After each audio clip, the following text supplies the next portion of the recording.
Iran building up its defenses on its Kharg Island ahead of a potential U.S. ground operation, all as the Trump administration tries to find a diplomatic path to end the war. Sources familiar with U.S. intelligence reporting tell CNN Iran is laying traps and moving military personnel and air defenses to the tiny island that handles about 90% of the nation's crude exports. Sources also tell CNN the Pentagon is weighing a takeover of that island as a way to force the reopening of the Strait of Hormuz. But there is concern among officials about whether risks to U.S. troops outweigh the potential gain. White House Press Secretary Caroline Leavitt today offering little information about whether Congress would be called if even more troops are set to be deployed.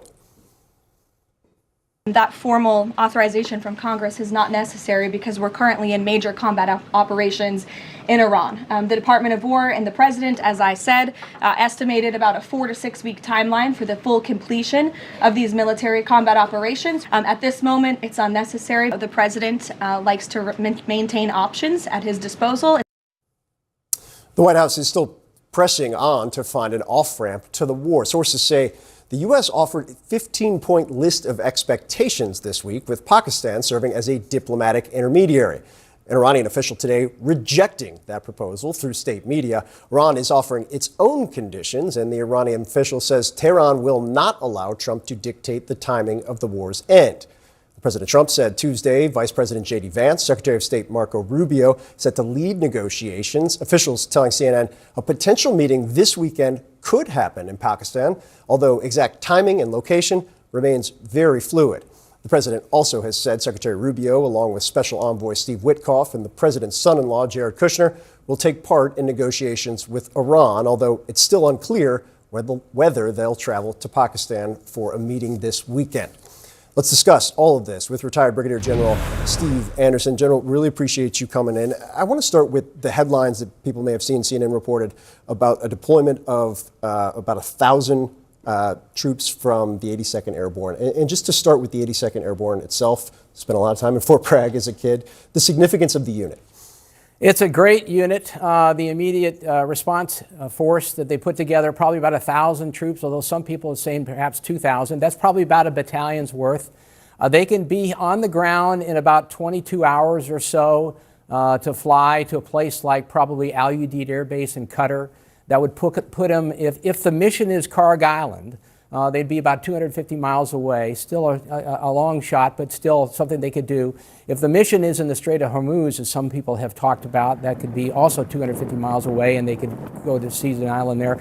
But I mean, this is a light unit, okay? So they're going to have crew-served weapons. They're going to have individual weapons. They're going to have some mortars.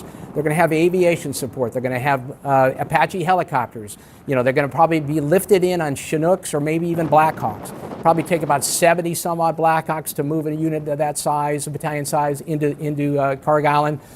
If they had C-130s and they wanted to do an airborne operation, which they could, take about probably 15 or so C-130s. But again, that's a very, very dangerous situation. So it's a very capable unit, but they're small. They're probably most ideal for taking something like the airfield at Kharg Island. The buildup that we've seen also, Marine units have been moving toward the region as well. I think there's a lot of questions about what it actually means, whether it's an optionality issue or whether it is, there are definitely going to be boots on the ground. Speaker Mike Johnson said this when he was asked about it. Listen. The buildup of troops is very different than boots on the ground. We don't have boots on the ground. I don't think that's the intention, but I think Iran should watch that buildup and they need to take note of that. The distinction there, I understand it on its face, but a buildup at this level to where it's at right now, is this something that can be pulled back with no repercussions? Absolutely, Phil. I mean, it could. I mean, it could be a bargaining chip, you know, for diplomacy, just like Speaker Johnson suggests. The MEU is going to be a very capable entity.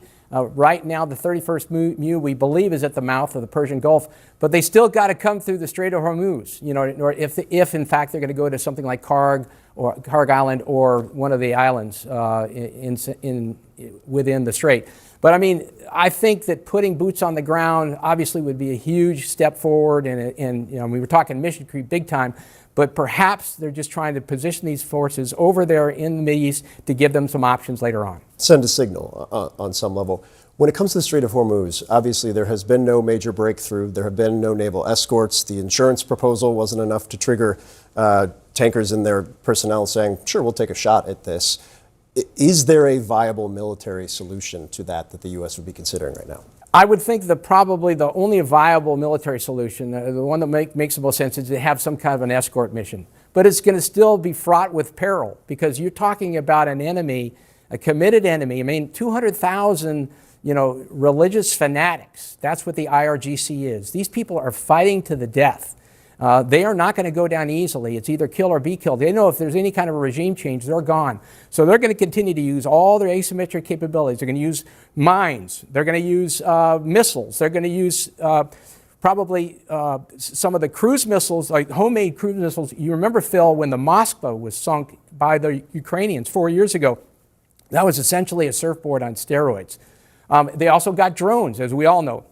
So they're going to use all those elements of their power, their asymmetric power, to try to interdict the strait as best they possibly can. What is your sense right now, given what we've heard from the administration, just the scale of the military operation that's been underway, which from an air operation, successful, period, end of story. There's no question about that. What's left, do you think? What's left is, I believe, a political solution. I mean, they've got to come up with something because obviously, there was never a doubt, Phil, that we were going to be able to dominate them militarily. That was never a doubt. But that's tactics. I'm talking strategy, and we don't really have an effective strategy, and we haven't really brought about an end of the war or even set the conditions, I think, to bring about an end of the war. Phil, you remember about a year and a half ago, maybe a year and a month ago, when President Trump was sitting in the Oval Office with Zelensky, and Trump kept yelling, "You don't have the cards, you don't have the cards." Zelensky had the cards. Trump just couldn't see them. The Iranians have the same cards. They have the will to fight. That's card number one. These are a committed, like I said, fanatical enemy. Card number two, they got the Strait of Hormuz. They've shut it down. We got 1,500 ships that are waiting to get through there. It's going to take 3 months to work off that backlog. And card number three, they still have 440 kilograms of highly enriched uranium. That hasn't been addressed with either. So the Iranians have a lot of cards they can continue to play. And, the Trump administration needs to do something about all three. Is the diplomatic pathway that's being pursued right now the best option, in your view, that's on the table? I think it probably is. We got to come up with a diplomatic solution, because the military is not the right answer. President Trump tends to use the military because he can, because he knows when he says, hey, jump 6 feet or jump this high, they're going to do it. The problem is that diplomacy is much, much more difficult. They're going to have to develop some kind of diplomatic solution.